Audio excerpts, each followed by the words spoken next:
Selamat datang di channel saya Serangga Gatal.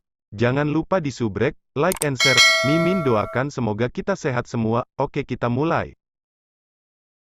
Gunung Miaoyuan berantakan. Ini membuat Suyi merasa sedikit aneh. Adapun pria berjubah gelap dan burung pipit, mereka sudah ada di sana. Bukankah ini terlalu tertutup? Tiba-tiba, seorang lelaki tua berjubah merah dengan janggut dan rambut putih angkat bicara dan berkata, "Semuanya, berhentilah berkelahi, lebih baik tunjukkan warisan tertinggimu sendiri dan biarkan sesama Tao itu memilih." Begitu kata-kata ini keluar, banyak orang langsung bergema. Tetapi pada saat ini, Suyi tiba-tiba berkata, "Bisakah kamu mendengarkanku?" Percakapan langsung berhenti. Semua mata tertuju pada Suyi. "Teman, tapi tidak apa-apa untuk berbicara." Pria tua berjubah merah itu tersenyum dan terlihat baik dan ramah. Tapi sekarang, dia memiliki wajah yang baik, sikap rendah hati dan rendah hati. Suyi memegang kendi dan berkata dengan lembut, "Jangan salahkan aku karena berbicara langsung. Sejak awal, aku tidak tertarik dengan warisanmu." Semua orang saling memandang, merasa lengah. Pria berjubah hitam dan lelaki tua berbaju linen tidak bisa menahan diri untuk tidak menatap Suyi lebih jauh. Untuk menjadi begitu disukai, untuk menjadi penguji apapun, saya khawatir saya sudah sangat gembira. Tapi sekarang, Suyi sepertinya tidak tertarik. Suasana menjadi membosankan. Saya memiliki ilmu pedang, dan saya tahu apa yang saya inginkan dan apa yang tidak saya butuhkan, jadi saya menghargai kebaikan Anda. Suyi berkata, menyerahkan sedikit untuk menunjukkan rasa terima kasihnya. Ada desahan. Suyi menggelengkan kepalanya tanpa ragu-ragu, dan berkata, "Salah, bukan karena warisanmu tidak bisa masuk ke mataku, tapi aku mencari jalanku sendiri, dan itu tidak ada hubungannya dengan tingkat warisan." Angka-angka mitologis itu semuanya terlihat rumit. Tidak ada yang mengira bahwa mereka telah mengambil inisiatif sampai saat ini, tetapi mereka tidak pernah berpikir bahwa mereka akan berakhir dengan wajah panas dan pantat dingin. Pada saat itulah pria berjubah hitam dan pria tua berbaju linen akhirnya yakin bahwa Suyi benar-benar tidak tertarik dengan pewarisan karakter mitos tersebut. Tidak berpose. Hal ini membuat keduanya tercengang dan bingung. Terutama lelaki tua berkabung, hatinya dipenuhi dengan kepahitan yang tak terkatakan, seolah-olah dia mengalami kemunduran terbesar dalam hidupnya, dan ekspresinya turun. Pada saat ini, suara lembut dan agung tiba-tiba terdengar. "Saya pikir, dengan pencapaian rekan Taoisu ini, apakah Anda masih membutuhkan warisan Anda?" "Tuan Tianzun." Pria berjubah hitam itu terkejut, dia jarang kehilangan kesabaran, dan berteriak. Pria tua berbaju linen itu juga tersambar petir, dan wajahnya penuh kesurupan. Bahkan burung roh itu mengepakkan sayapnya dengan gembira dan berteriak, "Bagus, hebat, kehendak Lord Tianzun telah pulih. Saya telah melihat rekan-rekan Taois." Di Gunung Miaoyuan, tekad dari 36 tokoh mitos saling menyapa. Tiba-tiba, pria berjubah itu semakin menjauh. "Hong Tianzun." Suyi sekilas mengenalinya. Sebelumnya, dia pernah melihat satu sama lain dari tulang tangan yang misterius. Hanya saja Hong Tianzun pada waktu itu terluka parah dan tubuhnya hancur, dan dia terlihat sangat sunyi dan sunyi. Sekarang dia jelas berasal dari tekad, menunjukkan penampilan dan temperamennya sebelum kematiannya. "Kamu tidak perlu sopan, tapi pikirkan dengan tenang apa yang aku katakan." Hong Tianzun berbicara. Angka-angka mistis itu diam. Hong Tianzun memandang Suyi, tersenyum dan menangkupkan tangannya dan berkata, "Rekan Taois pasti sudah tahu identitasku. Sayangnya, aku tidak bisa bertemu sebagai dewaku, dan aku berharap untuk menjaganya." Itu. Sikap ini sepenuhnya memperlakukan Suyi sebagai teman sebaya, dan kata-katanya cukup sopan. Pria berjubah hitam dan lelaki tua berbaju linen merasa semakin bingung. Sebagai Hong Tianzun, mengapa ini perlu? Saya tidak bisa membicarakannya. Saya mungkin sudah memahami situasi awal Anda dan mengagumi Anda. Suyi membalas hormat. Hong Tianzun ini adalah legenda paling mempesona di zaman kuno, dan satu-satunya keberadaan di dunia bintang Xuan Huang yang telah mencapai jalan yang lebih tinggi di tingkat gua. Lebih penting lagi, dia pernah memimpin sekelompok orang kuat untuk melawan bencana misterius itu. Ini saja sudah cukup untuk membuat Suyi menghargai 3 poin. Haha, saya sangat senang dikagumi oleh sesama penganut Tao. Hong Tianzun tertawa terbahak-bahak. Rekan Taois, saya akan mencari tahu. Segera, sosok mitos membuka mulutnya dan menghela nafas. Ketika saya berada di alam Xuanhe, ketika saya berbicara tentang pencarian jalan, itu jauh lebih rendah daripada rekan Taoisu ini. Dalam keadaan ini, bahkan jika kita telah menginjakkan kaki di ranah Dongyu, warisan ini ditakdirkan untuk lebih rendah dari jalan Taoisu. Begitu kata-kata ini keluar, tokoh mitos lainnya mengangguk. Seorang pria muda berusia 20-an, tetapi dalam ujian hati dan pikiran, hati Dao tidak terpengaruh dengan cara apapun. Anda dapat mendaki ke puncak Gunung Guangxuan dan melihat misteri 3000 monumen secara sekilas. Mampu menerangi 108 bintang dalam pertempuran jalanan. Sebelum takdir gunung yang indah ini, pedang mengguncang perbaikan pedang alam gua. Orang seperti ini, di awal zaman kuno, siapa yang bisa mencapainya? Siapa yang bisa membandingkan? Seorang wanita dengan pakaian bulu berkata dengan nada kagum, kita semua berpikir bahwa rekan Taoisu akan lebih baik dariku di masa depan. Semua orang tersenyum dan mengangguk. Tiba-tiba, lelaki tua berjubah merah itu berkata dengan sungguh-sungguh, rekan Taoisu, lelaki tua ini memiliki permintaan yang kejam, dan saya harap Anda dapat memenuhinya. Suyi berkata, katakan padaku. Orang tua berjubah merah berkata, orang tua itu berharap bahwa warisan Dao yang telah dia cari sepanjang hidupnya dapat dilihat kembali, dan tidak akan hilang sepenuhnya di sungai yang panjang. Sejarah. Oleh karena itu, saya mohon rekan-rekan Taois untuk membantu dan mengambil warisan Dao lama, itu tidak akan mematikan api. Setelah mengatakan itu, dia membungkuk pada Suyi dengan sungguh-sungguh. Suyi berpikir sejenak, dan berkata, tidak apa-apa, aku janji. Tiba-tiba, karakter mitos lainnya semua bersemangat dan angkat bicara, berharap Suyi dapat membantu mereka mengambil warisan Dao. Dalam adegan ini, pria berjubah gelap dan pria tua berbaju linen tercengang beberapa saat, bagaimana mereka bisa melakukan ini? Suyi pada akhirnya tidak menolak. Tidak sulit baginya untuk membantu orang berkhotbah dan mengajar. Apalagi, jika warisan kelompok karakter mitos ini dapat dihidupkan kembali, itu akan menjadi hal yang hebat bagi seluruh dunia liar. Terima kasih, teman. Terima kasih, teman. Satu demi satu, suara syukur bergema di antara langit dan bumi. Dan di masing-masing tablet warisan Dao, ada jalan cahaya yang muncul satu persatu. Itulah kekuatan warisan seumur hidup mereka masing-masing. Dengan jentikan jubah lengan Hong Tianzun, 36 jalan cahaya tiba-tiba menyapu Suyi seolah-olah mereka telah menumbuhkan sayap.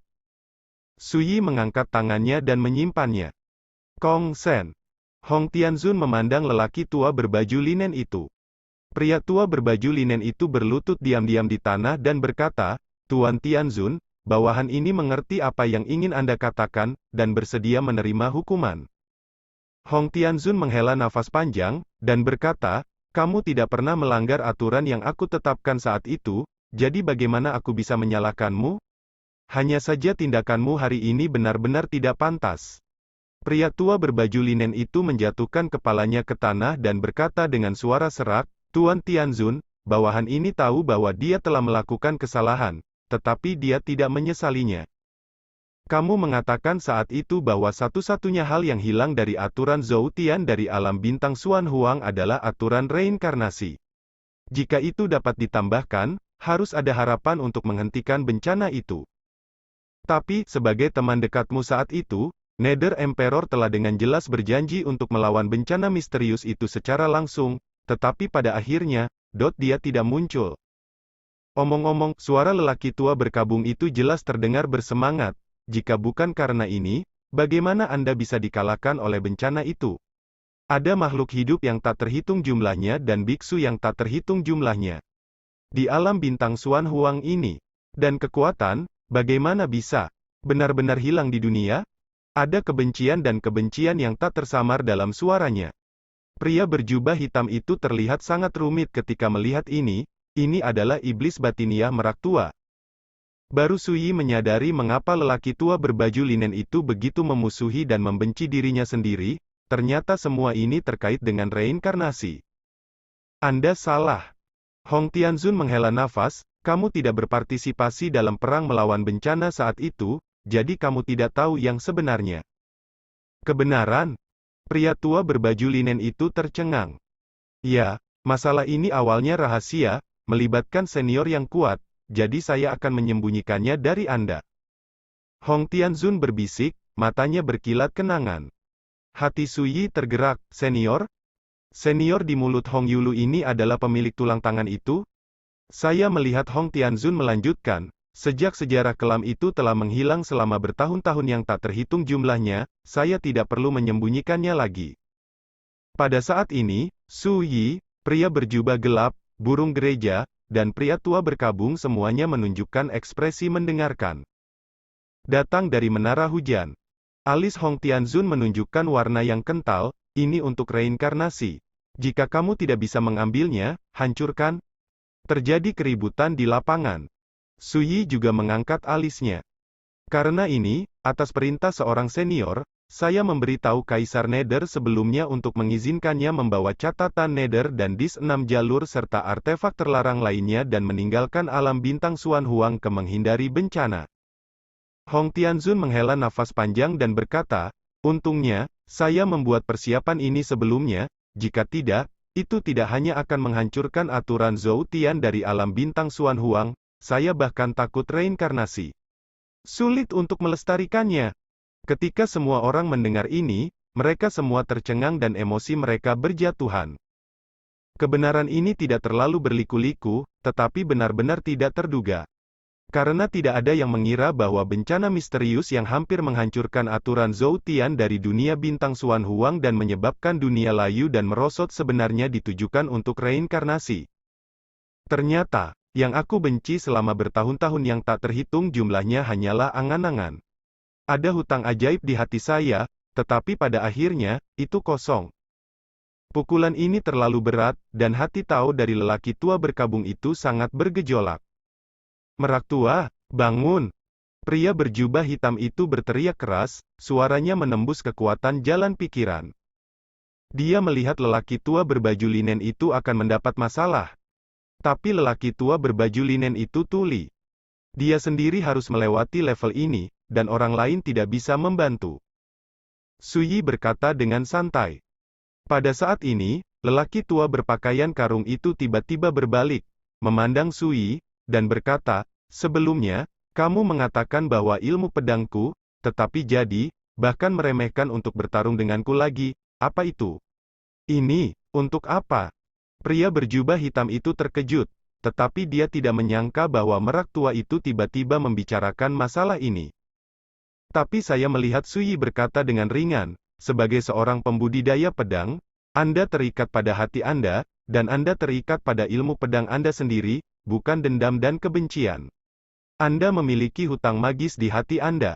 Ini seperti mengunci diri Anda di dalam sangkar sepanjang waktu, tidak dapat maju atau mundur, terjebak di mana-mana, seperti ilmu pedang semacam ini, tentu saja tak tertahankan.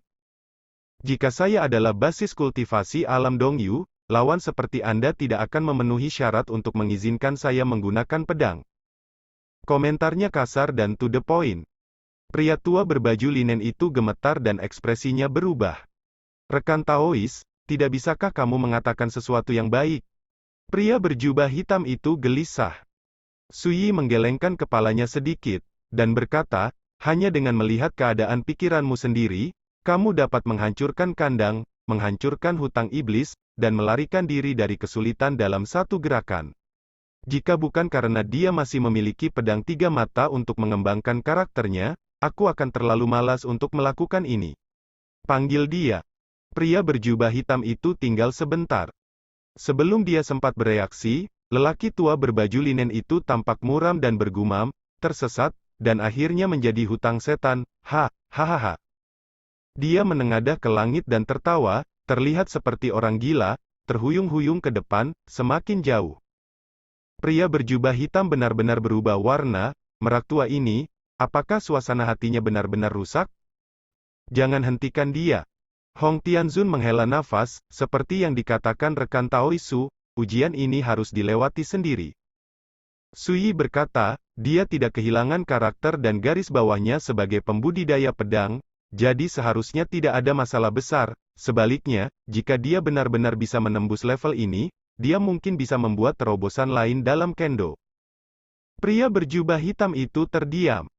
Raja Kerajaan Xuanhe sedang mengomentari keadaan pikiran Raja Kerajaan Dongyu. Jika ini diajukan sebelumnya, pria Xuan Pao harus menganggapnya sebagai lelucon. Tapi sekarang, dia sadar, ini sama sekali bukan lelucon. Kaisar bernama Sui ini, dalam hal penglihatan dan pengetahuan, bahkan membuatnya merasa rendah diri. Segera, lelaki tua berbaju linen itu menghilang. Kemauan saya tidak bisa bertahan lama, rekan Taois memiliki sesuatu untuk ditanyakan? Hong Tianzun memandang Sui. Sui berkata, saya memiliki beberapa kebingungan di hati saya berharap untuk mendapatkan jawaban dari rekan-rekan Tao. Hong Tianzun sedikit mengangguk dan berkata sambil tersenyum, saya sangat senang. Dalam seperempat jam, melalui percakapan dengan Hong Tianzun, Sui akhirnya mengerti sesuatu. Pertama, pria berjubah putih yang melintasi sungai waktu, menyebut dirinya Qin Chongsu. Orang ini bukan milik era ini, dan diduga berasal dari domain ruang waktu yang disebut era ilusi.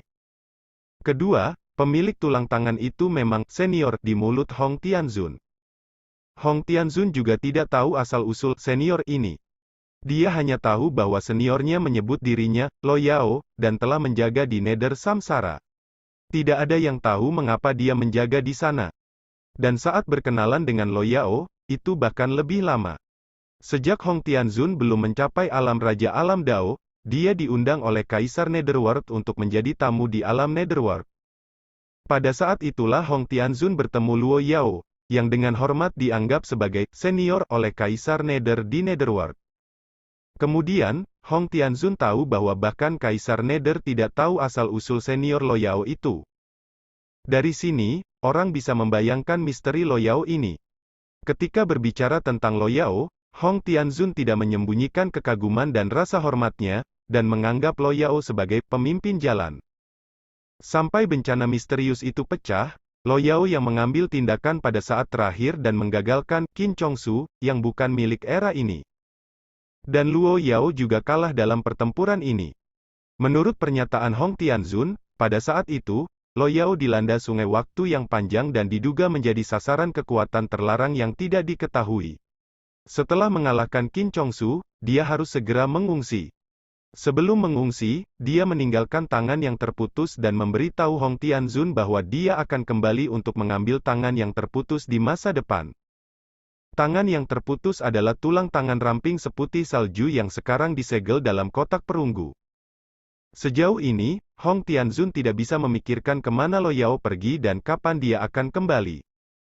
Mengetahui seluk-beluk masalah ini, Sui juga semakin merasa bahwa wanita yang dipanggil Lo Yao itu memang terlalu misterius. Selain itu, kekuatannya melampaui imajinasi, ia dapat mengobrak-abrik langit dan memasuki sungai waktu yang panjang. Bahkan karakter menakutkan bernama Qin Chongsu digagalkan olehnya. Alasannya sangat sederhana, pada saat terakhir, dia tidak tahan, dan dengan tegas memilih untuk kembali melawan bencana itu dengan Hong Tianzun. Pada akhirnya, baik Hong Tianzun dan Kaisar Nether sama-sama menderita di bawah bencana. Kebenaran ini, Hong Tianzun tidak memberitahu Kong Sen, lelaki tua berbaju linen, jika tidak, saya khawatir iblis batin Kong Sen akan diserang sepenuhnya. Bagaimanapun, iblis dalam diri Kong Sen terkait dengan kebencian Kaisar Nether dan bukan melawan malapetaka. Jika Anda mengetahui tentang kemurahan hati dari prestasi kematian Kaisar Netherworld, Anda dapat membayangkan betapa seriusnya pukulan itu terhadap Kong Sen. Sayangnya, tidak ada banyak waktu. Setelah membicarakan hal-hal ini, wasiat Hong Tianzun jelas tidak bisa lagi bertahan, dan cenderung runtuh dan menghilang. Pada saat terakhir ini, Hong Tianzun ragu-ragu dan menanyakan satu hal kepada Sui. Daoi, apakah kamu berasal dari reinkarnasi? Sui mengangguk. Seperti yang diharapkan. Hong Tianzun merasa lega dan memberitahu Sui sebuah rahasia. Bahkan di awal zaman dahulu, Kaisar Nether mengendalikan reinkarnasi, tetapi dia selalu dibatasi dan tidak pernah benar-benar membuka jalan reinkarnasi. Alasannya diduga terkait dengan kontrak para dewa, dan juga diduga terkait dengan senior misterius Luo Yao. Dan ini setara dengan memberi tahu Suyi, bahkan dari awal Taiko, hingga hari ini, hanya Suyi yang telah membuka siklus reinkarnasi dan berjuang untuk kembali dari reinkarnasi. Dapat diperkirakan bahwa ketika senior Luo Yao kembali, dia akan bertemu dengan sesama Taois. Pada saat itu, adalah mungkin untuk mengungkap beberapa kebingungan di antara sesama Taois. Hong Tianzun berbisik. Dia berharap Suyi merawat tulang tangannya dengan baik. Pada akhirnya, wasiat dan hukum Hong Tianzun menghilang, dan dia meninggalkan warisannya. Tolong bawa Suyi pergi, agar tidak memotong warisan. Tuan Tianzun. Pria berjubah hitam itu menunjukkan ekspresi sedih di wajahnya, dan dia tersesat. Dia menyadari bahwa dengan hilangnya tekad Hong Tianzun, dia tidak akan pernah melihatnya lagi. Si burung gereja juga meratap. Suyi tidak bisa mengatakan banyak emosi, hanya sedikit penyesalan di hatinya. Karena masih ada beberapa kebingungan di hati saya belum terjawab. Jika Anda punya cukup waktu, Anda bahkan dapat berbicara dengan Hong Tianzun tentang cara di atas ranah alam. Sayangnya, tekad Hong Tianzun telah sangat terkikis selama bertahun-tahun dalam keheningan, dan tidak mudah untuk mempertahankannya sampai dia bangun sekarang. Menyingkirkan kekuatan warisan Hong Tianzun, Suyi menghela nafas panjang dan memutuskan untuk pergi ke Laut Kekacauan untuk menyelam. Saya akan mengajak teman-teman Tao ke sana. Pria berjubah hitam itu langsung menawarkan diri untuk memimpin. Sebelum beraksi, pria di Suan Pao menyuruh Ling untuk menjaga Kong Sen, pria tua berbaju linen. 4 tahap utama dari jalan pencobaan adalah dunia rahasia yang diubah oleh kekuatan aturan. Melalui jalan pencobaan, Suyi juga mendapat banyak manfaat. Di level pertama, kamu akan mendapatkan persik, yang bisa disebut obat ajaib. Tingkat ketiga, dapatkan tulang tangan dari wanita misterius Luo Yao. Tingkat keempat, singkirkan warisan Dao dari sekelompok karakter mitos termasuk Hong Tianzun, dan pelajari tentang banyak rahasia yang terkait dengan bencana misterius itu. Dan sekarang, Suyi berencana untuk menyelami kerajaan raja secara menyeluruh.